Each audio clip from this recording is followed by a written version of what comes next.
평균 소득 대충격. 자영업자 다 죽어요. 이 말이 여러분 사실일까요? 여러분 사실이 될 가능성 굉장히 높습니다. 이 지표를 한번 보시죠. 자영업자 평균 소득입니다. 2022년 기준입니다. 월 평균 소득이 161만 5천 원이에요. 2022년으로 가보면 최저임금이 191만 4,440원이었습니다. 그러면 자영업자들은요 최저임금도 못 번다는 뜻이잖아요. 최저임금보다 무려 말입니다. 18.5%가 낮습니다. 29만 9,440원이 낮아요. 괜찮을까요? 제가 봐서는 자영업자들이 버티기가 굉장히 어려워진다는 뜻입니다. 아니 최저임금보다 낮다는 뜻은 뒤집어서 생각을 하면 여러분 직원보다 월급을 덜 가져간다는 뜻이잖아요. 이게 월 평균 소득을 말하는 거예요. 그것도 말입니다. 한두 사람이 아니라 자영업자 전체. 그러면 여러분 자영업을 계속해서 하시겠습니까? 아니면 문을 닫겠습니까? 문을 닫을 확률이 굉장히 크다는 뜻입니다. 저는 이게 지금까지 어떤 지표들보다도요 충격적인 지표라고 생각을 합니다.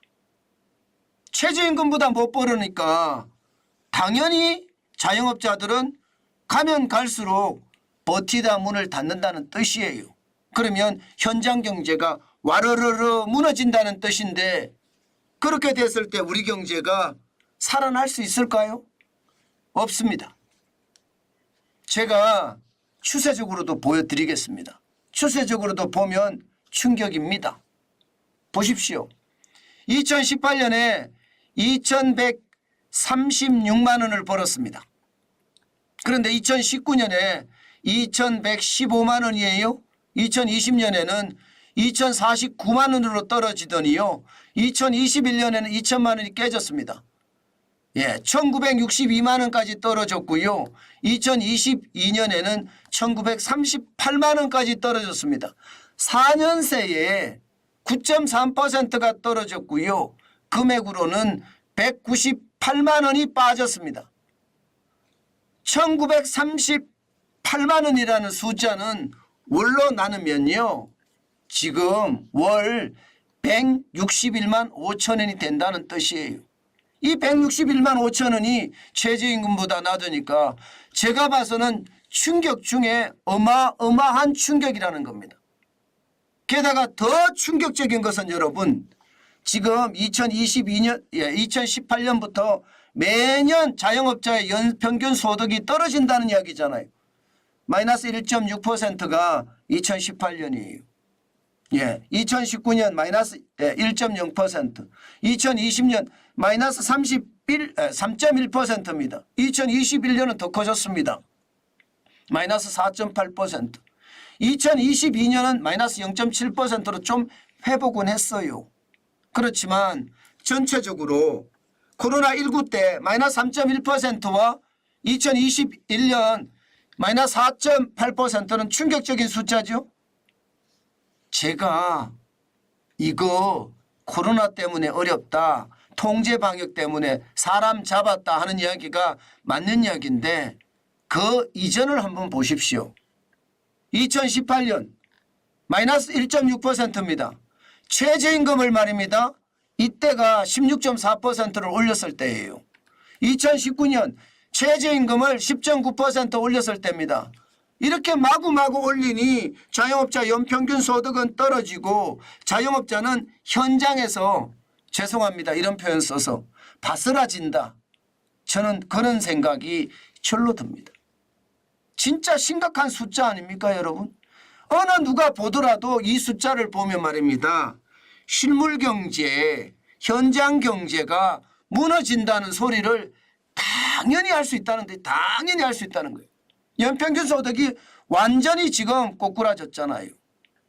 물론 말입니다. 물론 연평균 소득이 이렇게 꼬꾸라진 데는 최저임금의 영향 저는 굉장히 크고요. 주 52시간제의 영향 굉장히 크다고 생각합니다.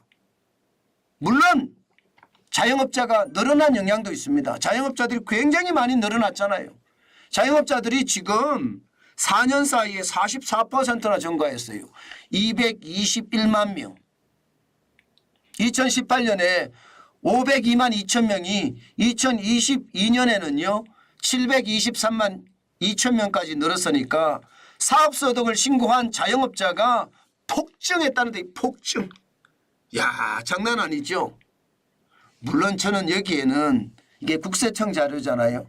그러다 보니까 재난지원금이나 손실보상금을 받고자 자영업자로 사업소득을 신고한 사람들이 많아졌기 때문에 지금 보시면 2020년에 자영업자들이 3.9%밖에 안 늘어났었거든요. 551만 7천 명이었거든요. 그런데 2021년에 갑자기 많이 늘어납니다. 656만 8천 명까지 되고요. 2022년에도 723만 2천 명이에요. 엄청나게 갑자기 폭증하죠. 이게 재난지원금 손실지원금 때문에 이거를 받고자 늘어난 것도 저는 인정합니다. 물론 그것도 있다고 생각을 해요. 실질적으로 19.1%가 2021년에 늘어났으니까 2022년에 10.1%가 늘어나고 여기에 또 하나 더 있습니다. 2020년 코로나19의 위기 때문에 기업들이 굉장히 많이 무너지고 많은 사람들이 자영업을 창업했다. 이 말도 여기에는 포함이 됩니다. 뭐 다각적으로 많은 일들이 포함이 되겠지만 제가 충격이라고 보는 것은요.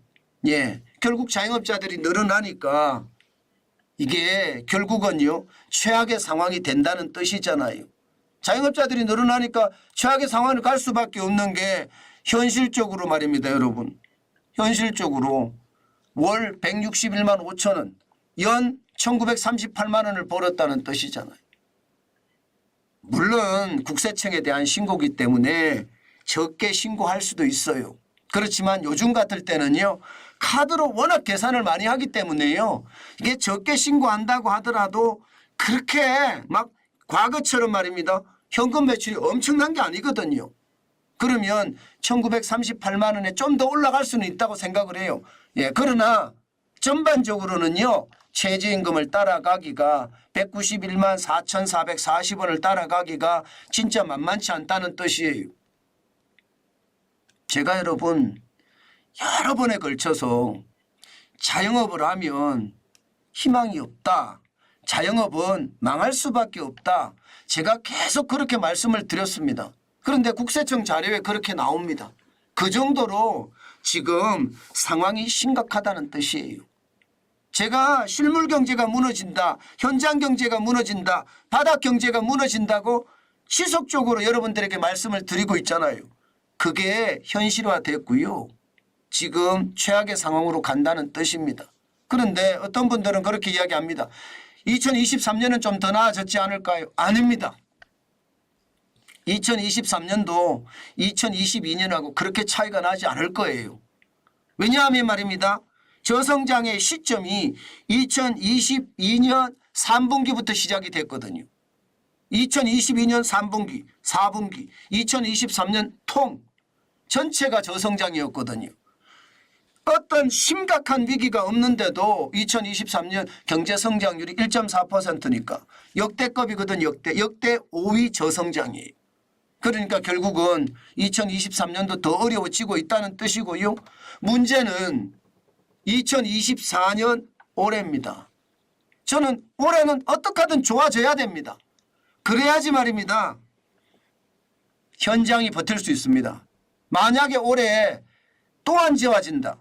지금 형태로 하면 저성장이 계속 갈 것 같긴 한데요. 심각해질 겁니다. 진짜 바닥 경제가 들고 일어날 수도 있어요. 지금처럼 최저임금보다 덜 받는 상태라면 사업이고 뭐고 다 때리치고 진짜 들고 일어날 수도 있습니다. 그 정도로 말입니다. 161만 5천 원이라는 숫자는 먹고 살지 못하는 숫자고요. 먹고 살지 못하면요 이판사판이 돼요. 저는 그래서 무섭다고 생각해요. 그래 제가 계속해서 최저임금이나 혹은 주 52시간제나 중대재해기업처벌법을 계속 제가 입에 달고 사는 이유가 바로 거기에 있습니다. 현장 경제가 무너지면 서민이 무너지는 거거든요. 중산층이 무너지는 거거든요. 최악의 상태가 될 수 있다는 뜻이죠. 제발 국가 지도자들은 현장 경제를 굽어 살펴야 됩니다. 현장에 직접 나가서 굽어 살펴야지 이거 말입니다. 세상 좀 더 낫게 볼 수 있습니다. 저는 이대로 계속 가잖아요. 그것은요. 제가 보기에는 섭을 지고 불 속에 들어가는 거다. 저는 그렇게 최악으로까지 생각합니다. 현장이 이렇게 무너지면 여러분 감당하기가 굉장히 어렵습니다. 감당하기가. 이게 현장이라는 게 민생인데 쉽게 말하면 그냥 국민들의 삶이 이렇게 무너진다는 건 여러분 결국 최악의 수순을 밟을 수도 있겠다. 저는 그런 생각을 진짜 많이 해요.